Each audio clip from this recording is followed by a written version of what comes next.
Hello, hello, everybody. I'm Helen from Sunflower Cottage Crochet, and today I'm joined by the lovely Kristine from Ambassador Crochet. Hi, sweetheart. Hello. Hello.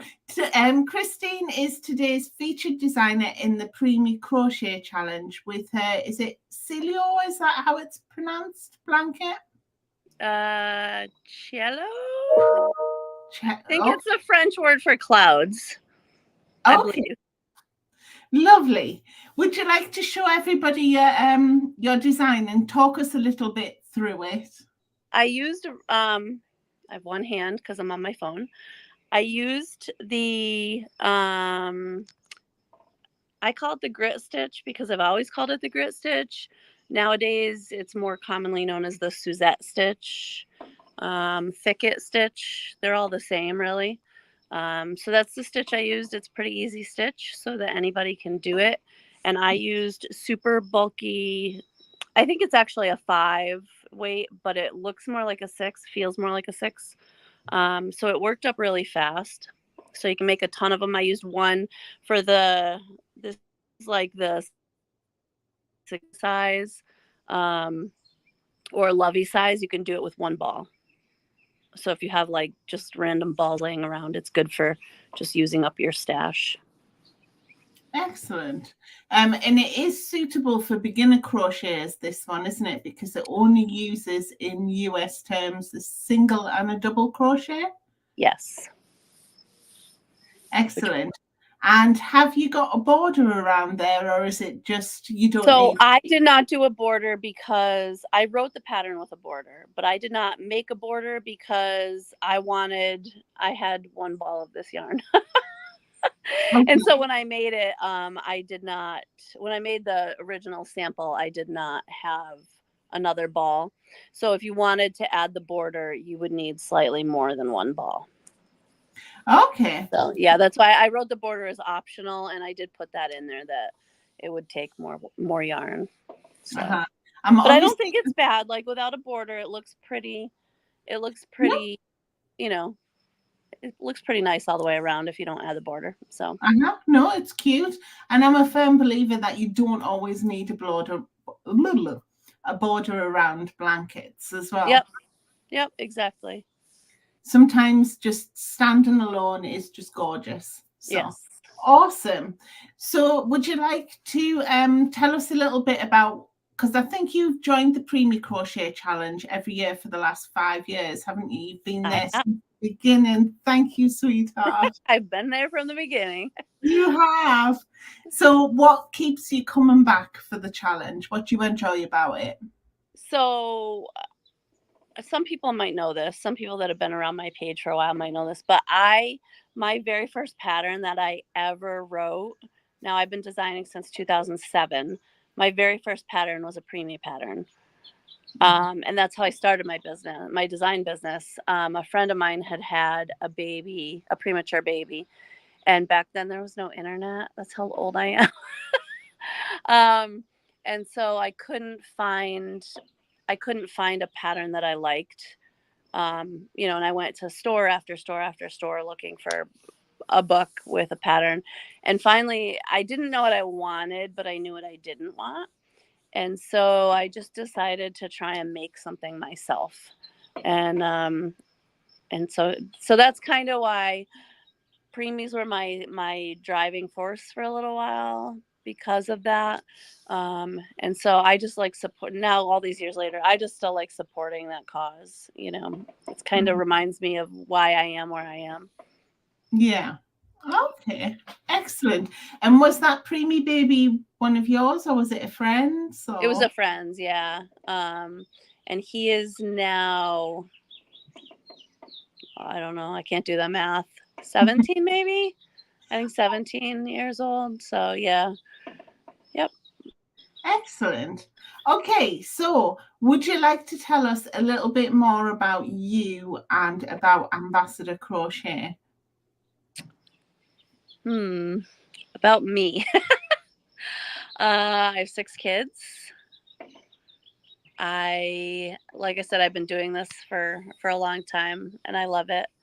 I primarily have gone to mostly blankets, some garments, and I have hats and shawls and things that I've made over the years, but I primarily do blankets. I feel like that's what most people know me for. That's what my best sellers are, blankets. So I mostly stick with that now. Yeah, you've made that switch in the last year or so, haven't you? Yeah, a little over a year ago, I decided to switch back to just, I started with strictly blankets, and then, but that was so many years ago. And then my kids were little at the time when I started designing, and they were always like, make me a hat, make me this. And so because I was in that design mode, I would just design stuff and publish it. But yeah, about a year ago, I switched back to strictly blankets, and now my kids have more blankets than they know what to do with. They still fight over them, but excellent. And do you have a favorite Ambassador Crochet pattern? My favorite. I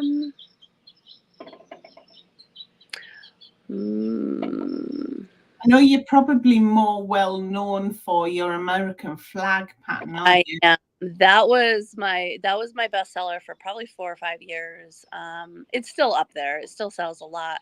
I would say that one's my favorite. A little bit my favorite because I put so many hours. I think it took me like 40 hours of design work before I ever even picked up a crochet hook. Which doesn't sound like a lot, but when you can only work on it, a couple hours at a time when your kids are younger, it was a lot. But it's all schematically correct. So the measurements, like if the star is 1 inch, the stripe had to be like 1.3 inches, and like it's all based. The measurements are the same equation as the measurements on a real American flag, and I wanted to do it right if I was going to do it, so it took a long time. So that's my favorite from that aspect, just the amount of work I put into it. But as far as like just every day anybody can pick up a pattern and make it, even a beginner, I really like my beachcomber blanket. That one's one of my favorites. My flagstone blanket, my sand and sea blanket. All right, I'll stop. I don't know. Those are I'll stop. I don't know. I like them all for different reasons. I think some of them I just loved the yarn I used. It came out really good with the blanket. Some of them, the stitch. Sorry, one of my kids is leaving for work. Yeah, I don't know. I just like designing. So my favorite at the time tends to be whatever just came out because I just did it. Yes. Okay, and where can people find you if they wanted to go and check out more of your patterns or find out more about what you're about? AmbassadorCrochet.com. And all my shops, like my Etsy shop is Ambassador Crochet. I think I might be listed as Kristine Mullen on Ravelry, but Ambassador Crochet, you would still find me. I think that's because I registered as an individual, and then I started adding patterns. I'm not really sure why it comes up as Kristine Mullen on there, and I never really bothered to fix it. So, but they can still find me. If they searched Ambassador Crochet, it would come up. So. Excellent. And you're also the designer that I collaborated with on the recent adventure blanket. That's my favorite. So much fun. That's my favorite. That was a lot of fun. That yeah, so many people love that. If they haven't checked it out, they should check it out. That was a lot of fun. It was. And the concept was also very different, wasn't it? Yes. What a lot of crochet alongs have been. Yeah. And it, so for those that don't know, I'm sure everybody knows, but for those that don't know, if you're finding this video randomly, we collaborated on a crochet along, and it was like a choose your own adventure book. So if you remember those, you would pick something and then read it, and then when you got to the next the end of that chapter, you would pick something else, and it would take you on an adventure. So we kind of took that concept and we made a blanket, and you pick something and then you make that strip, and then you get to pick your next strip. And so everybody's blanket is different based on their choices. And I think Helen had Googled it, and there were like over 1 million different possibilities with all of the strips we had, and just all of the different combinations there could be. So maybe somebody would have the same blanket, but even if you had the same blanket, you use your own yarn, you use your own hook size. So it definitely made everything absolutely unique. It was fun. It was a lot of fun. Because twice a week, wasn't it? We had 2 strips. So we asked a preference question, didn't we? Yeah. So one of them would be something like, would you prefer a camper or a log cabin? Yeah. And then you would click the link for your chosen preference. Yep. Sorry, where Doggie's sitting, she's just run in. For your chosen preference, and it would take you to a strip, and both strips would be different. They wouldn't be the same strip. So right. As the cow went further on, people's strips and sections were slightly different. It was a lot of fun, wasn't it? And it was so amazing seeing everybody's blankets. I loved seeing everybody's blankets. Yeah. So there are 20 sections that are free between our blog posts. We both have a roundup post. So if you want to go to either website, either ambassadorcrochet.com or sunflowercottagecrochet.com, and search for Adventure Blanket, you should come up with the roundup post that has them. Those sections will always be free, but there was an ebook version, wasn't there, that had an additional 5 sections that we worked on, which were just absolutely it was just such a fun project. It was fun. It was. And should I tell them? Go on then. All right. We're planning the next one. You're going to have to wait a little while because we kind of have all the details worked out. This one will be even better. If you purchase the ebook from the beginning, it'll have all those questions. I know some people waited till the end because they wanted to walk through the adventure. So now, if you buy the ebook, you'll have that adventure built right in. And just a side note, if you buy the ebook, we did add a supplemental page so that you would have all those choices right there. So you could do your own, or you could do a second one or third one or whatever.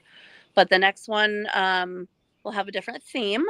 Not telling. We're not telling yet, right, Helen? No, we're not telling. It will have a new theme. We're going to give you some hints as we go along, but we're going to wait.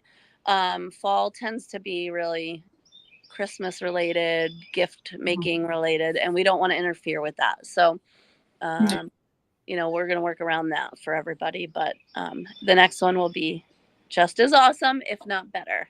Yeah, and we're aiming for January with that one, aren't we? Yes. Just because then the Christmas rush is out of the way and people have more time to just relax and chill and just enjoy the cow rather than thinking, okay, I want to do this, but I've got 15 more gifts that I need to make. Yeah, exactly. So, I love working with you, sweetheart. I know. It was so much fun. It was so much fun. Excellent. Well, your pattern, your blanket that's in the Preemie Crochet Challenge today is going to be a free PDF download for the rest of the month, isn't it? Yes. Yep. Excellent. And it is a direct download. So when you go to the roundup post, make sure that you're clicking the special event buttons, because Kristine's shop buttons for Ravelry and Etsy will not get you the free PDF. You need to go to the specific button, and it'll pop up there for you. Yes. Excellent. Well, thank you very much for joining me today. It was fun. Always a pleasure. Always fun with you, Helen. It is. Sorry, Kristine and I talk pretty much every day now. You do. Yeah. I tell people Helen's my business, my crochet bestie. So. Oh, I love you, sweetheart. I love you. So we will catch up soon. We'll continue working on the next cow. And I hope everybody really loves the blanket that you've got in the Preemie Crochet Challenge today. Yes, it works so fast because it's bulky yarn, easy, so that you know any beginner skill level can work them up. So yeah. Fabulous. Well, thank you very much, sweetheart. And I'll see you soon. Talk to you later. Bye. Bye.